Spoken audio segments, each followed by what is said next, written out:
This is a story from a week ago. I took my daughter on a drive. We went along a nondescript mountain road, stopping at a roadside diner to eat along the way. Wanting to give my daughter a bit of a scare, I decided to veer off onto an unpaved side road.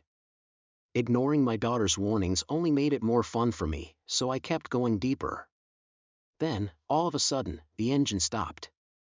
We were deep in the mountains, so there was no cell service, and since I didn't know anything about cars, my daughter and I were at a loss. I had no idea how long it would take to walk back to the diner where we ate. So, we had no choice but to spend the night in the car and walk to the diner the next morning. As we huddled in the car to stave off the cold, night fell. The silence of the mountain at night was something else. The only sound was the occasional rustling of the trees in the wind. As time passed, my daughter fell asleep in the passenger seat. I decided to get some sleep too, but just as I was about to close my eyes, I heard something. Even thinking back on it now gives me the creeps. It was a sound, or maybe a voice, I couldn't really tell. Tenken? South.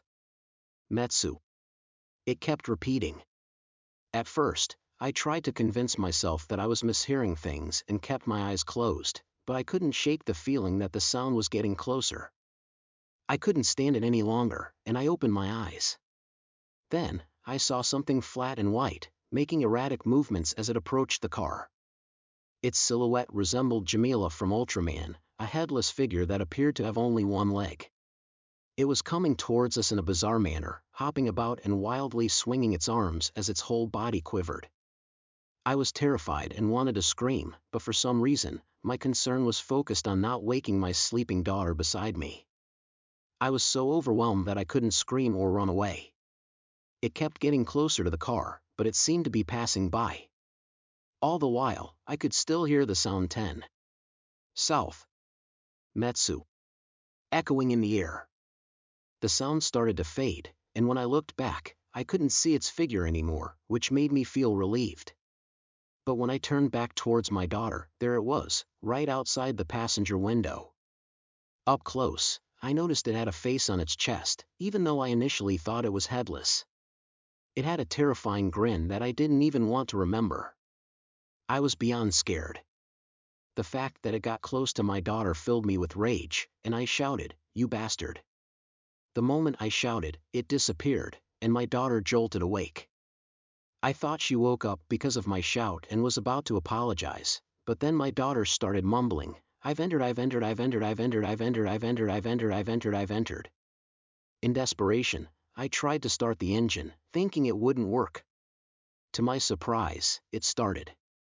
I quickly drove back the way we came, while my daughter kept murmuring beside me. Eager to reach a populated area, I sped up the car.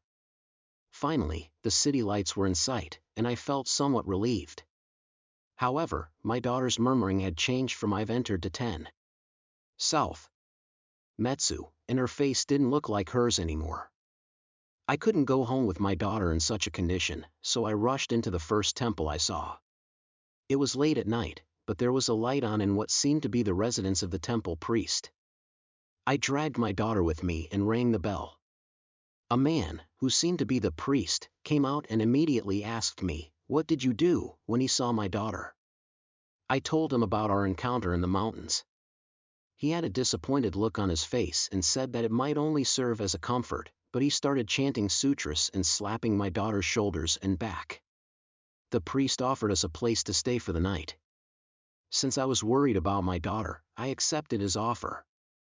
Apparently, my daughter was possessed by a Yamanoke as the priest referred to it. He warned that if this condition persisted for 49 days, she would never return to her normal state. The priest promised to take care of my daughter and do his best to drive the Yamanoke out. We called my wife, and somehow, she believed us. The priest mentioned that if we had gone home like that, the Yamanoke might have possessed my wife as well. Apparently, Yamanoke prefers to possess women, so until the Yamanoke is completely exorcised, my wife can't see our daughter. A week has passed, and my daughter is still with the priest. I visit every day, but she doesn't seem like my daughter anymore. She smiles creepily and looks at me with an indescribable gaze. I want her to return to her former self as soon as possible. Don't go into the mountains just for fun.